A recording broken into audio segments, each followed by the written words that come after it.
નમસ્કાર, playground two sport શોની અમારી આ વિશેષ રજૂઆતમાં હું શિવાની આપ સૌનું સ્વાગત કરું છું. તાજેતરમાં જ વિશ્વમાં ચારે બાજુ ક્રિકેટ રમાઈ રહ્યું છે અને ખાસ વાત કરીએ તો ચારેય કોર ક્રિકેટની ચર્ચા થઈ રહી છે. ત્યારે તેમાં સૌથી મહત્વનો ભાગ ભજવે છે આઈસીસી રેન્કિંગ, જે તાજેતરમાં જ બહાર પડ્યા. હવે આઈસીસી રેન્કિંગની વાત કરીએ તો તેમાં ભારતના ખેલાડીઓ તો મેદાન ઉપર તેમનું પ્રદર્શન જોરદાર જ રહેતું હોય છે. આઈસીસી રેન્કિંગમાં પણ ભારતના ખેલાડીઓ જે છે ટોચ ઉપર જોવા મળે છે અને ખાસ આ એટલા માટે મહત્વનું છે કારણ કે આજની આ ચર્ચા એટલે જ કારણ કે ચારે કોર જ્યારે ક્રિકેટ રમાઈ રહ્યું છે તેની ચર્ચા થઈ રહી છે, ત્યારે આઈસીસી રેન્કિંગની ચર્ચા કરવી પણ તેટલી જ મહત્વની બને છે. ત્યારે આજે ભારતના ખેલાડીઓ છે એ આઈસીસી રેન્કિંગમાં કયા ક્રમે છે, તે કેટલું મહત્વ ધરાવે છે તેમના માટે, આ તમામ વિશે વાત કરીશું. આપણી સાથે ચર્ચામાં સ્પોર્ટ્સ એક્સપર્ટ અશોક મિસ્ત્રી જોડાયા છે. અશોકજી, સ્વાગત છે આપનું કાર્યક્રમમાં. Thank you so much. તો ચર્ચાની શરૂઆત કરીશું, પરંતુ તે પહેલા નજર કરીએ અમારા સ્પેશિયલ રિપોર્ટ પર. વિશ્વમાં ચારે બાજુ ક્રિકેટની બોલબાલા છે. ભારત ઇંગ્લેન્ડની 5 ટેસ્ટ મેચોની શ્રેણી હમણાં જ પૂર્ણ થઈ. પાકિસ્તાન અને Australia, New Zealand, Zimbabwe, Australia, south Africa, Sri Lanka, Bangladesh વગેરે શ્રેણીઓ પણ રમાઈ રહી છે યા તો પૂર્ણ થઈ છે. આ બધામાં આઈસીસી રેન્કિંગમાં પણ જબરદસ્ત અપડાઉન થઈ રહ્યું છે. શુભમન ગિલ વન ડે રેન્કિંગમાં નંબર 1 બેટર છે, જ્યારે બાબર આઝમના ખરાબ પ્રદર્શનને તેને નંબર 3 પર ધકેલી દીધો છે અને હિટમેન રોહિત શર્મા કોઈ વન ડે ના રમ્યા છતાંય નંબર 2 પર પહોંચી ગયો છે. ત્યારબાદ વિરાટ કોહલી વન ડે લિસ્ટમાં 3જા ક્રમે છે. આમ વન ડેમાં ટોપ 5માં ભારતના 3 બેટર્સ છે, જ્યારે શ્રેયસ અય્યર 8મા ક્રમે છે. T20નું રેન્કિંગ પણ ઇન્ટરેસ્ટિંગ છે. T20માં નંબર 1 પર અભિષેક શર્મા, બીજા ક્રમે તિલક વર્મા, છઠ્ઠા ક્રમે સૂર્યકુમાર યાદવ જેવા ખેલાડીઓ છે. ટેસ્ટ મેચ બેટિંગ રેન્કિંગમાં ટોપ 10માં ભારતમાં યશસ્વી જયસ્વાલ 5મા ક્રમે, જ્યારે 8મા ક્રમે રિષભ પંત છે. શુભમન ગિલે જોરદાર બેટિંગનું પ્રદર્શન કર્યું હોવા છતાંય ટેસ્ટ બેટિંગમાં તે 13મા ક્રમે છે. ટેસ્ટ બોલિંગ રેન્કિંગમાં જસપ્રીત બુમરાહનો ખોફ યથાવત છે અને નંબર 1 પર છે. અન્ય કોઈ બોલર ટોપ 10માં નથી. વન ડે બોલિંગ ટોપ 10માં કુલદીપ બીજા સ્થાને તથા રવિન્દ્ર જાડેજા 9મા ક્રમે છે. T20 બોલિંગમાં વરુણ ચક્રવર્તી 4થા સ્થાને અને અર્શદીપ સિંહ 9મા ક્રમે છે. તો બિલકુલ આજે વાત કરવી છે આઈસીસી રેન્કિંગ વિશે અને તેમાં ભારતના તમામ ખેલાડીઓ જે અવ્વલ જોવા મળી રહ્યા છે. અશોકજી, તાજેતરમાં વિશ્વમાં ચારે બાજુ ક્રિકેટ રમાઈ રહ્યું છે. કેમ આમ? શું ક્રિકેટ વધી ગયું છે કે પછી ક્રિકેટને વધુ પડતું સિંક્રોનાઇઝ કરવામાં આવી રહ્યું છે? આ બહુ સાચો સવાલ છે, કારણ કે જે રીતે અત્યારે ક્રિકેટ રમાઈ રહ્યું છે, દરેક ક્રિકેટ રમતા દેશો અત્યારે એકબીજા સાથે સિરીઝ રમી રહ્યા છે. પહેલાંના જમાનામાં આટલું ઇન્ટેન્સ ક્રિકેટ હતું નહીં. T20 નહોતું, વન ડે પછી આવ્યું, ટેસ્ટ ક્રિકેટ એટલું હતું કે જેના ઉપર દારો મદારો હતો ક્રિકેટનો. પણ ત્યાર પછી વન ડે અને ત્યાર પછી T20, આ બે પ્રકારના ક્રિકેટ એટલે કે વ્હાઇટ બોલ ક્રિકેટ ઉમેરાયા પછી ક્રિકેટના સમીકરણો બદલાઈ ગયા. પહેલાં જે ટેસ્ટ મેચ રમતા એકબીજા દેશો સાથે રમતા હતા અને વર્ષે એકાદ સિરીઝ, 2 સિરીઝ માંડ આવે, એકાદ સિરીઝ આવે, એકવાર આપણે જઈએ અને એકવાર એ લોકો અહીંયા આવે. અત્યારે એવું નથી. અત્યારે 365 દિવસ ક્રિકેટ ચાલે છે. કોઈક ને કોઈક દુનિયાના છેડે ક્રિકેટ રમાતું આપણને જોવા મળે છે. એટલે ખાસ કરીને એને સિન્ક્રોનાઇઝ કરવામાં આવ્યું છે. કેવી રીતના સિન્ક્રોનાઇઝ કરવામાં આવ્યું છે? પહેલી વસ્તુ છે કે વર્લ્ડ ટેસ્ટ ચેમ્પિયનશિપ એ લોકોએ બનાવી. પહેલાં ટેસ્ટ મેચો રમતા હતા. એક દેશ ભારત પાકિસ્તાન જાય, પાકિસ્તાન ભારત આવે, અથવા તો આપણે ઇંગ્લેન્ડ જે ઇંગ્લેન્ડવાળા અહીં આવે, એ દ્વિપક્ષીય શ્રેણીઓ યોજાતી હતી. પણ કોમ્પિટિટિવ ક્રિકેટ જ્યારની વાત કરીએ તો કોમ્પિટિટિવ ક્રિકેટના કોઈ સમીકરણો તે વખતે હતા નહીં. તો હવે નક્કી એમ કર્યું કે ભાઈ ચલો, ટેસ્ટમાં પણ વન ડે વર્લ્ડ કપ તમે રમાડો છો, T20 વર્લ્ડ કપ તમે રમાડો છો, તો ટેસ્ટ મેચને શા માટે બાકાત રાખવી? તો ટેસ્ટ મેચ માટે વર્લ્ડ ટેસ્ટ ચેમ્પિયનશિપનું આયોજન કર્યું. વર્લ્ડ ટેસ્ટ ચેમ્પિયનશિપના અમુક જે એના નિયમો બનાવ્યા છે એ પ્રમાણે એકબીજા દેશમાં તમારે રમવાનું અથવા તો તમે ત્યાં જવાનું, એ પ્રકારનું આખું ક્રિકેટનું એક માળખું એ આયોજન કર્યું અને ખાસ કરીને એના પોઈન્ટ્સ આપવામાં આવ્યા. તમે જીતો છો, હારો છો, કોની સામે રમ્યા, કોની સામે હાર્યા, આ બધી જ વસ્તુને કરીને એક પોઈન્ટ સિસ્ટમ ઊભી કરવામાં આવી અને પોઈન્ટ સિસ્ટમથી વર્લ્ડ ટેસ્ટ ચેમ્પિયનશિપમાં પણ 2 વર્ષ દરમિયાન રમાયેલી ટેસ્ટ મેચોના સમીકરણો અથવા તો એના સરવાળા બાદબાકી જે પોઈન્ટ્સના હોય એ કર્યા પછી એ નક્કી થાય છે કે ટોચની 2 ટીમો કઈ છે. તો એ ટોચની 2 ટીમો એ ફાઇનલ રમે છે અને ક્યાંક ને ક્યાંક ટેસ્ટ ક્રિકેટને પણ હવે કોમ્પિટિટિવ ક્રિકેટનો દરજ્જો મળી ગયો છે. પહેલાં હતું, પહેલાં આ રીતના આટલું બધું ઇન્ટેન્સ નહોતું. હવે એને સિસ્ટમાઇઝ કરવામાં આવ્યું છે કે દરેક દેશોએ અમુક મેચો રમવી પડશે, અમુક દેશોએ અમુક રીતે એ કરવું પડશે. તો જ્યારે તમે ફ્રેમવર્કમાં લાવો છો કોઈ વસ્તુને ત્યારે હરીફાઈની વાત બની જાય. જ્યારે હરીફાઈની વાત બની જાય તો એમાં અવ્વલ કોણ એનો સ્વાભાવિક રીતે લોકો વિચાર કરે. એટલે પહેલી વસ્તુ કે ટેસ્ટ ચેમ્પિયનશિપને એ લોકો વર્લ્ડ ટેસ્ટ ચેમ્પિયનશિપ તરીકે લાવ્યા એટલે કોમ્પિટિટિવ ક્રિકેટ બની ગયું. વન ડેની અંદર વન ડે વર્લ્ડ કપ લાવ્યા એટલે કોમ્પિટિટિવ ક્રિકેટ બની ગયું. T20માં T20 વર્લ્ડ કપ લાવ્યા એટલે એ કોમ્પિટિટિવ બને. કારણ કે દુનિયામાં કઈ ટીમ કયા ક્રિકેટમાં પારંગત છે અથવા તો નંબર 1 છે એ એસ્ટાબ્લિશ કરવા માટે તમારી પાસે કોઈ પેરામીટર્સ હોવા જોઈએ. તો એ પેરામીટર્સ છે ICC રેન્કિંગ.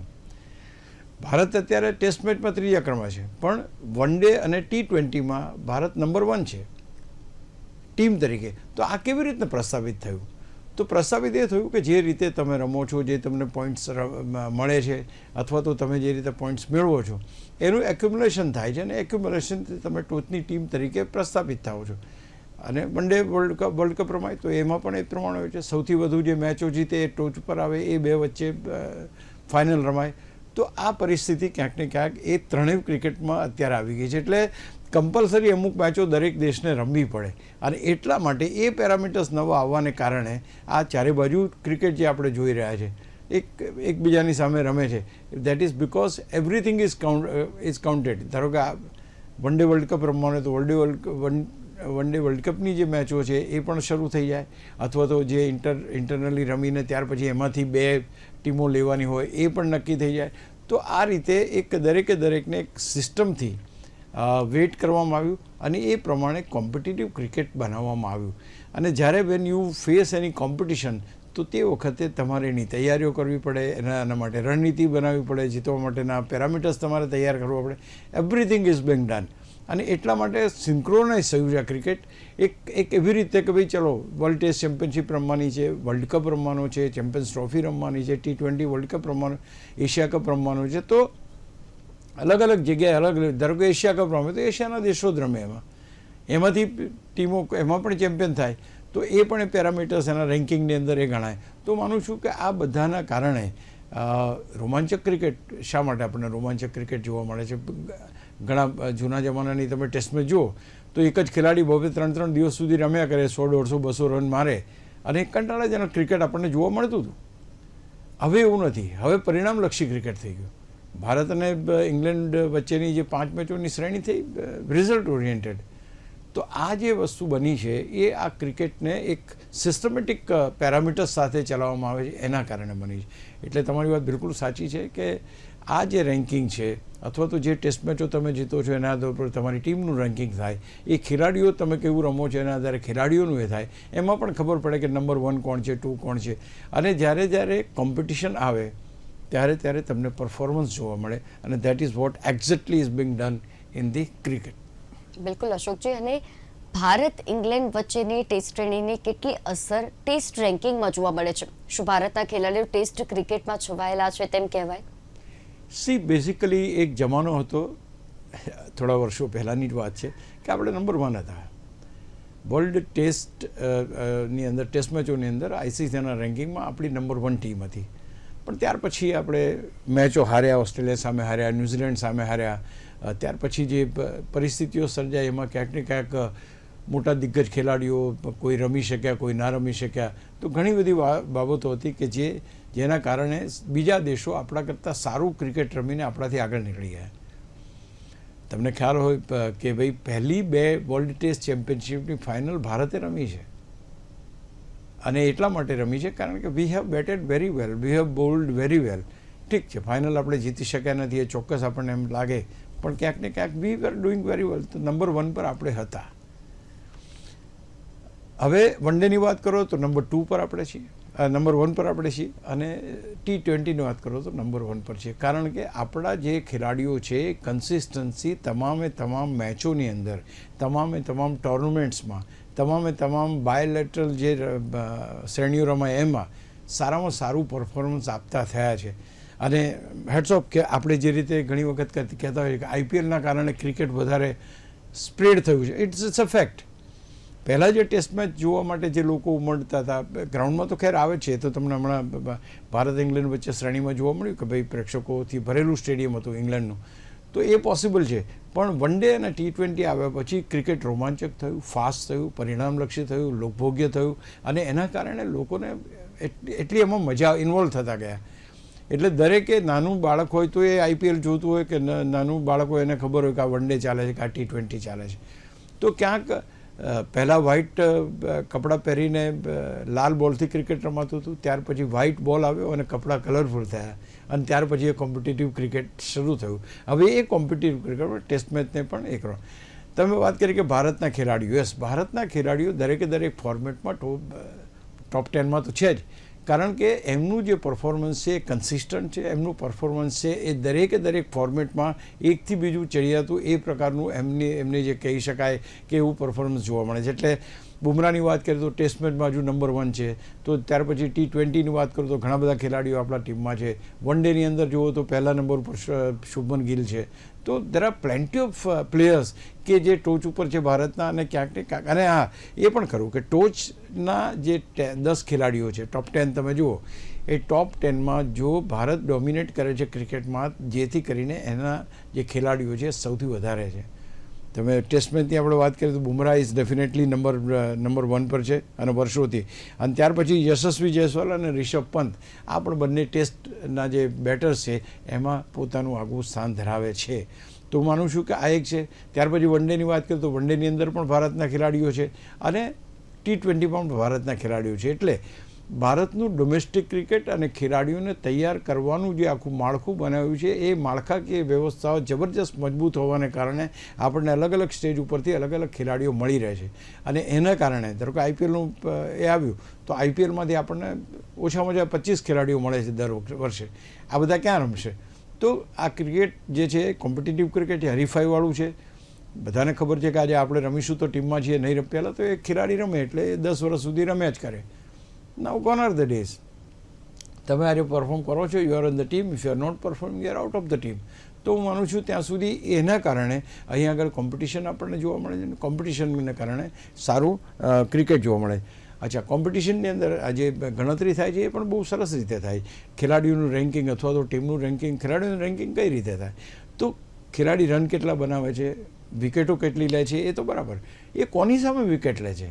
એમણે એમનાથી સારા રેન્કિંગવાળાની વિકેટો લે છે, અથવા તો સારા જે બેટર્સ હોય એની વિકેટો લે છે, અથવા તો સારા બોલર્સને એ લોકો આઉટ કરે છે.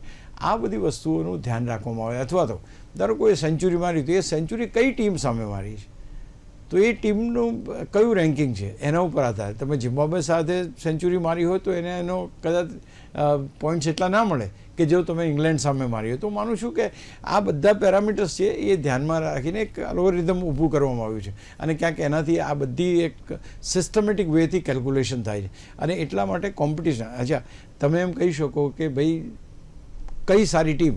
તો ભારતની ટીમ સારી, કારણ કે એના ઓછામાં ઓછા 10 છોકરાઓ, 5 છોકરાઓ, 6 છોકરાઓ એ ટોપ 10માં છે. તો દેટ ઇઝ ધ વેટેજ ઇંગ્લેન્ડના, ઓસ્ટ્રેલિયાના. અરે હા, બીજી વસ્તુ એ પણ છે કે પહેલાંનું ક્રિકેટ જે હતું એ પહેલાંનું ક્રિકેટ અમુક દેશોના ડોમિનેશન સાથે રમાતું ક્રિકેટ હતું, ને હવે ભારત ડોમિનેટ કરી રહ્યું છે. તો things are changing now. We are right on the top of the world. અત્યારે વન ડે અને T20માં તો છીએ જ, અને ટેસ્ટ મેચમાં પણ જે રીતે આપણે રમી રહ્યા છીએ, જે રીતે નવી ટીમે પરફોર્મ કર્યું છે, ટૂંક સમયમાં આપણે પણ એ ટોચના સ્થાને પહોંચવામાં મને એમ લાગતું નથી કે કંઈ આપણને નડે. જી બિલકુલ અશોકજી. અને ભારત તમામ ફોર્મેટની ભારતની વાત કરીએ તો ભારત તમામ ફોર્મેટમાં કયા સ્થાને છે, અને કોણ મહત્વના ખેલાડીઓએ ભારતને અહીં પહોંચાડ્યું છે? એક વસ્તુ બહુ અગત્યની છે, કારણ કે તમારો જે પીરિયડ હોય 36 મહિનાનો હોય કે જે તમારી શ્રેણી રમવાનો જે નિર્ધારિત સમય કર્યો હોય, એની અંદર તમે કેવું પરફોર્મ કરો છો એના આધારે, અને કેટલી મેચો જીતો છો એના આધારે તમારું રેન્કિંગ નક્કી થાય. ટેસ્ટ રેન્કિંગમાં પણ એ રીતે છે. The moment you win the match you get certain points. જો તમે હારો છો તો સર્ટન પોઈન્ટ્સ તમારા જાય છે અને સામેની ટીમને મળે છે. એ ડ્રો માટેના અલગ પોઈન્ટ્સ છે. એ પ્રમાણે વન ડેની અંદર તો આપણે જેમ જોઈએ છીએ એમ કે એક જમાનો હતો કે જ્યારે રોહિત શર્મા, વિરાટ કોહલી આ બધાનો મધ્યાહન તપતો હતો. આ ખેલાડીઓએ ભારતીય ક્રિકેટને જીવંત રાખવામાં અને ખાસ કરીને રેન્કિંગ ઉપર સતત લાંબા સમય સુધી રહેવામાં પોતાના નામે ઘણા રેકોર્ડ્સ બનાવ્યા છે. દુનિયાના કોઈ બોલર્સને એ ગાંઠતા નહોતા એવી જબરજસ્ત બેટિંગ આ ખેલાડીઓ કરી છે. એટલે ક્યાંક કોઈક જગ્યાએ તમે જુઓ તો તમને એમ લાગે કે હા, ભારતના ખેલાડીઓનું પ્રદર્શન શાનદાર છે. એટલે એ જે વારસો, સૌરવ ગાંગુલી કેપ્ટન હતા, ત્યાર પછી ધોની કેપ્ટન થયા, ત્યાર પછી રોહિત શર્મા થયા, વિરાટ કોહલી થયા, વિરાટ કોહલી પછી રોહિત શર્મા થયા. તો આ બધા જે કેપ્ટન્સ છે, કેપ્ટનનું બધાનું પોતપોતાની રીતે આકલન કરો તો એમને મળેલી સફળતા અલ્ટિમેટલી એ ટીમની સફળતામાં પરિવર્તિત થાય છે. એટલે ખાસ આપણે જોઈએ તો અત્યાર સુધીમાં જો MS ધોનીની વાત તમે લઈ લો, રોહિત શર્માની વાત લઈ લો, વિરાટ કોહલીની વાત લઈ લો, તો આ બધા ખેલાડીઓએ રેન્કિંગમાં, જસપ્રીત બુમરાહની વાત લઈ લો, આ બધા રેન્કિંગમાં ટોચ ઉપર રહેતા ખેલાડીઓ છે અને સતત દુનિયાને ગભરાવે છે. જ્યારે આજની તારીખમાં જસપ્રીત બુમરાહ બોલિંગ કરે છે તો એનો ખૌફ લોકોને લાગે છે. તો હું માનું છું કે આ બધા ખેલાડીઓએ ભારતને અહીં સુધી પહોંચાડવામાં, મહેન્દ્રસિંહ ધોનીના સમયમાં આપણે નંબર 1 થયા હતા ટેસ્ટ મેચમાં, અને ત્યાર પછી વિરાટ કોહલીમાં પણ આપણે નંબર 1 હતા, અને હવે ફરીથી પણ આપણે નંબર 1 થઈ શકે એવી શક્યતા ઊભી થઈ છે, કારણ કે પરફોર્મન્સ આપણને જોવા મળે છે. એટલે હું માનું છું કે આ જે વસ્તુ છે એ મહત્ત્વની છે કે તમે લાંબા સમય સુધી, રોહિત શર્મા, વિરાટ કોહલીની જે વાત કરી, ઘણા જસપ્રીત બુમરાહની વાત કરી, ઘણા લાંબા સમય સુધી નંબર 1 પર જસપ્રીત બુમરાહ છે, આપણે જોઈએ છીએ. તો એ કેમ છે? તો એનું પરફોર્મન્સ એટલું જબરજસ્ત છે કે જે દુનિયાના ક્રિકેટમાં એ કોન્ટ્રીબ્યુટ કરે છે. એણે સૌથી વધારે બોલિંગ કરી છે એવા આંકડા હમણાં આવ્યા હતા કે દુનિયામાં સૌથી વધારે બોલિંગ જસપ્રીત બુમરાહે કરી છે ટેસ્ટ મેચમાં.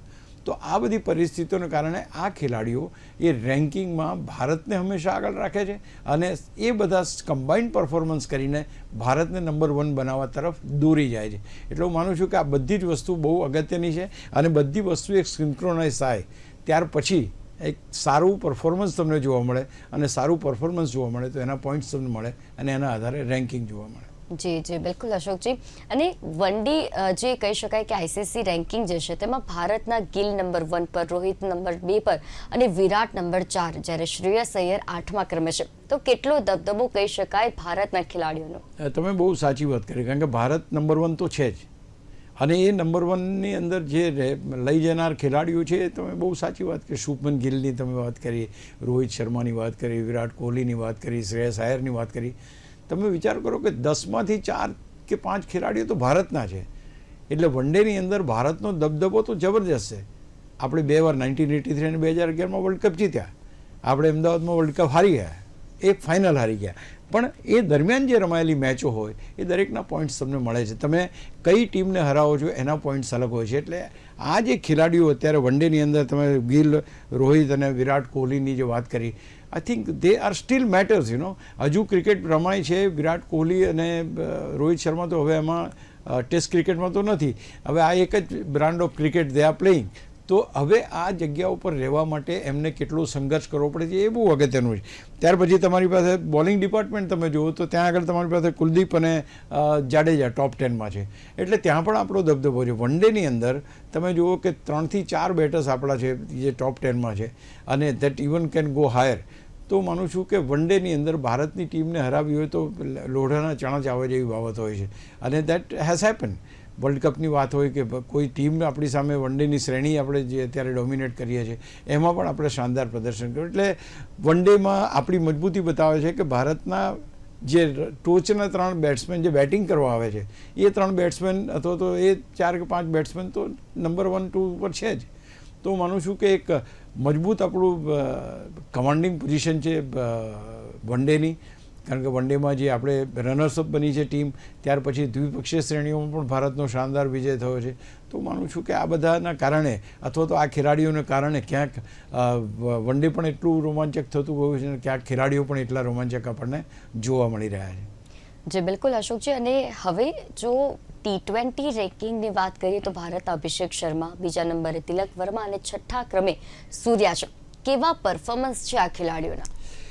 બહુ તમે સરસ વાત કરી, કારણ કે બહુ શાનદાર પરફોર્મન્સ છે આ T20ની અંદર. T20 તો બેઝિકલી શું છે કે IPLનો જે ખેલાડીઓ છે એ અહીંયા રિફ્લેક્ટ થાય છે. IPLના જે ખેલાડીઓ છે, ફિયરલેસ ક્રિકેટ, ચોગ્ગા છગ્ગા મારવાના બસ દરેક બોલ ઉપર, 20 ઓવરની મેચ અને 20 ઓવરમાં સૌથી વધારે રન બનાવવા, જે રીતે અભિષેક રમે છે, જે રીતે તિલક વર્મા રમે છે, દે આર ટેરિફિક. જે રીતે બેટિંગ કરે છે, 53 બોલમાં હમણાં પેલા વૈભવે સ્કોર કર્યો, જો 53 બોલમાં century ફટકારવી, there are lot of new things are happening. કંઈક નવા વિક્રમો બને છે, કંઈક નવી ઘટનાઓ બને છે અને એના કારણે આપણે રાઇટ ઓન ધ ટોપ છીએ. અને અહીંયા બી મહત્ત્વની વાત એ પણ છે કે આ લોકો કે અહીંયા પરમેનન્ટ નથી. તિલક વર્મા અને અભિષેક શર્મા છે, હવે આ આઈપીએલમાં કોઈ બીજા ખેલાડીઓ મળશે ને એ જો ચમકશે અને એ સારું રમતા થશે દ્વિપક્ષીય શ્રેણીઓમાં તો એમની પણ જબરજસ્તી થશે. તો સૌથી મહત્ત્વની વાત અને સૌથી ઇન્ટરેસ્ટિંગ વાત એ છે કે કોમ્પિટિશન એટલી ફિયર્સ છે કે તમને કોઈ પણ ખેલાડી એક સ્થાન ઉપર લાંબા સમય સુધી રહી શકે એનો રેકોર્ડ ગણાય. તો વિરાટ કોહલી ઘણા લાંબા સમય સુધી નંબર 1 હતા, જસપ્રીત બુમરાહ ઘણા લાંબા સમયથી નંબર 1 પર છે. જ્યારે T20નું ફોર્મેટ એવું છે કે લાંબા સમય સુધી તમારે ટોપ ઉપર રહેવું મુશ્કેલ છે, કારણ કે એટલું કન્સિસ્ટન્ટ પરફોર્મન્સ દુનિયાના બધા દેશો રમે છે અને એ વખતે રાખવું એ બહુ મુશ્કેલ કામ છે. એટલે હું માનું છું કે આ જે ભારતના ખેલાડીઓ છે T20 ફોર્મેટની અંદર ખાસ કરીને, કારણ કે આ એક ફટાફટ ક્રિકેટનું જબરજસ્ત ફોર્મેટ છે, એટલે આ ફોર્મેટમાં ભારતના ખેલાડીઓ એટલા માટે દબદબો વધારે ધરાવે છે કારણ કે they are backed by the best IPL. એમને આઈપીએલની મેચોમાંથી લઈને આવ્યા છે અથવા તો એ પર્ટિક્યુલર આઈપીએલ રમ્યા પછીના આ ખેલાડીઓ છે. એટલે ક્યાંક ને ક્યાંક હું માનું છું કે એ બહુ મહત્ત્વનું છે. તમે કીધું બિલકુલ સાચી વાત છે. ઇવન બોલિંગ ડિપાર્ટમેન્ટની અંદર તમે જુઓ તો એમાં પણ તમારા બોલર્સ જોવા મળે છે. તો તમે વિચાર કરો કે તમારી પાસે ટેસ્ટ મેચની અંદર તમારા પ્લેયર્સ છે, વન ડેની અને તમારા પ્લેયર્સ છે, T20માં તમારા પ્લેયર્સ છે ટોચના રેન્કિંગમાં. આ બધું સૂચવે છે કે ભારતનું ક્રિકેટ એક સર્વશ્રેષ્ઠ ક્રિકેટ છે. The best of the cricket is Bing played in India. India બહુ જ કોમ્પિટિટિવ બની ગયું છે. કોઈ પણ ટીમને ધારો કે ભારત સામે રમવાનું હોય તો એને 10 વાર વિચાર કરવો પડે. ઓસ્ટ્રેલિયા હોય, ઇંગ્લેન્ડ હોય કે કોઈ પણ ટીમ હોય, અને કોઈ પણ ટીમને મહાત આપવાની શક્તિ એ ભારતની ટીમ ધરાવે છે. એટલે વન ડે અને T20માં નંબર 1 અને ટેસ્ટ મેચની અંદર નંબર 3 અથવા નંબર 4. હું માનું છું કે we are at the best right now. અચ્છા, બીજું એક સારા ખેલાડીઓની જે નિવૃત્તિ આપણને જોવા મળી, ધારો કે T20 ક્રિકેટની અંદરથી રોહિત શર્મા નથી હવે, વિરાટ કોહલી નથી હવે, તો આ બધા ખેલાડીઓ નથી. એના કારણે નવા ખેલાડીઓને તક મળી છે. તો નવી ટેલેન્ટ હવે આવી રહી છે. એ પણ બહુ. ટેસ્ટ મેચની વાત કરીએ તો ટેસ્ટ મેચની અંદર પણ હવે રોહિત શર્મા અને વિરાટ કોહલી નથી, તો you have got a new batch of batters. Yashasvi Jaiswal છે, રાહુલ છે, તમારી પાસે શુભમન ગિલ છે, રિષભ પંત છે. આ બધાના પરફોર્મન્સ તમે જુઓ તો અફલાતૂન પરફોર્મન્સ જોવા મળે.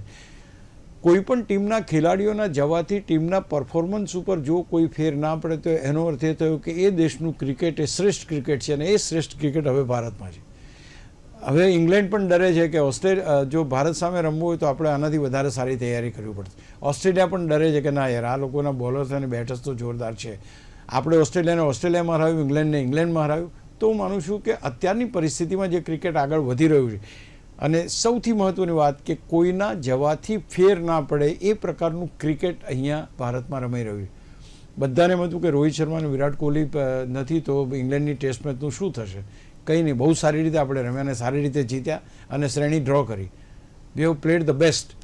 શુભમન ગિલે કેટલા બધા રેકોર્ડ તોડ્યા, યશસ્વી જયસ્વાલે સેન્ચુરી મારી, રાહુલે સેન્ચુરી મારી, પંતે સેન્ચુરી મારી. તો હું માનું છું કે જેવી જગ્યા થાય છે એવા ખેલાડીઓ ભરાઈ જાય. એનો અર્થ એ કે ભારતની બેન્ચ સ્ટ્રેન્થ એ અત્યારે તમામ ફોર્મેટમાં, ટેસ્ટ, વન ડે અને T20 આ તમામમાં જબરજસ્ત છે. આજે જો ધારો કે 11 ખેલાડીઓ ના હોય તો બીજા 11 ખેલાડીઓ આજની તારીખમાં મેચ રમી શકે એટલી ક્ષમતા ધરાવે છે એ ક્રિકેટ અત્યારે ભારતમાં. એટલા માટે આ રેન્કિંગમાં ભારત નંબર 1 પર છે મારી દ્રષ્ટિએ, એમ કહી શકાય. જી બિલકુલ અશોકજી. અને ભારતના જે ખેલાડીઓ છે તે ના ફક્ત મેદાનમાં પરંતુ આ ICC રેન્કિંગના 3 ફોર્મેટમાં અવ્વલ જોવા મળી રહ્યા છે. અને આવી જ રીતે ભારત આગળ વધતું રહે તેવી આપણે સૌ આશા રાખી શકીએ. અશોકજી, આપ અમારી સાથે આ વિશેષ ચર્ચામાં જોડાયા તે બદલ આપનો આભાર. તો પ્લેગ્રાઉન્ડ તો સ્પોર્ટ્સ શોમાં આજે વાત હતી ICC રેન્કિંગ કે જેમાં ભારતના તમામ ખેલાડીઓ જે છે તે અવ્વલ જોવા મળી રહ્યા છે. ફરી મળીશું આવતીકાલે. ત્યાં સુધી મને અત્યારે રજા આપશો. પ્લેગ્રાઉન્ડ તો સ્પોર્ટ્સ શોની અમારી આ વિશેષ રજૂઆતમાં હાલ બસ આટલું જ. નમસ્કાર.